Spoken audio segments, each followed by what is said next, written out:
Welcome back to your Daily Dose. My name is Robert, here with Matthew. We're talking all things what I didn't say. Don't forget the screening's coming up on April 1st online. All are welcome. All the details are at the website. And then we'll tease ahead to being able to see the screenplay read as a staged reading on April 7th, no, 18th. Get it right, yeah?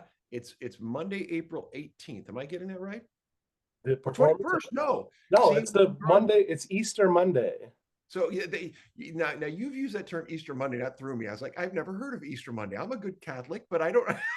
I've referred I to it. just saw it on a calendar, man. Sorry, I I'm do like, see Easter Monday on the calendar now that I look at it. That is the 21st. Yeah, okay, there you go. So Easter Monday, April 21st is when we'll have that screening. All the information's on the website. We don't have to remember. Don't listen to me. Look at the website. Um, in our last episode, we were talking about aesthetic distance.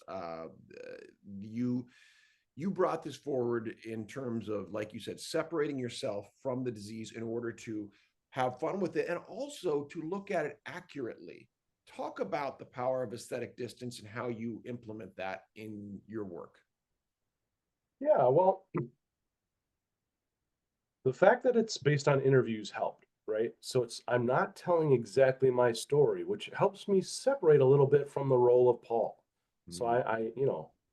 I'll be honest, Robert. I sit down and sometimes tears come spurting out of my eyes as I'm writing this, but I still have this idea that this is based on multiple people, their stories. Paul is not me.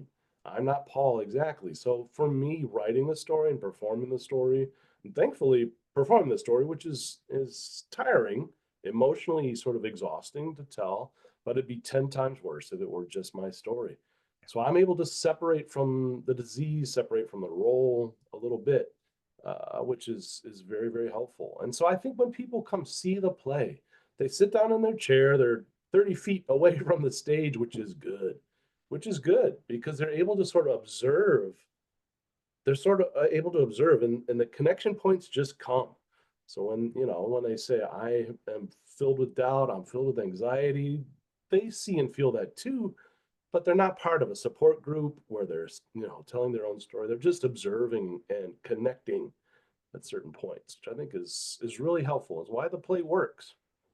I agree. There's safety in the difficulty of exploring these things. I mean, a lot of my work, whether it's in improvisation or cinema therapy, is about fundamentally exploring emotions, sometimes the tough emotions. And it's why Brene Brown is one of my heroes, because so much of her work is exactly focused, as she says, going to rumble in the truth of, difficult things like guilt and shame, anxiety, I mean, things that we would normally say no thank you to.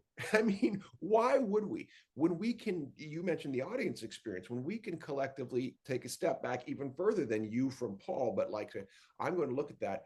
And maybe I'm a person who doesn't have Parkinson's, but you know what? Yes, I know what it is to be overwhelmed. I know what it is to receive some news about health that I can't deal with. And I know what it is to have a loved one who's struggling with something they're scared of. That's the humanity, that's the universality of what comes through and what you do. And at the same time, as I believe we're really highlighting in the screenplay too, and for those who don't know, is to say, by the way, you if you don't know Parkinson's, you really should, because unfortunately, it being the fastest growing neurological disease in the world, you probably are going to know it personally until we do something about it. Robert, if that statement is true, and I believe it is, a tsunami of people is coming that have Parkinson's. We got to know something about it. Alzheimer's gets a lot of attention, and rightly so. Dementia gets a lot of attention, rightly so. But man, we fall off the bus when we start talking about Parkinson's, as far as people knowing, caring, but it's coming.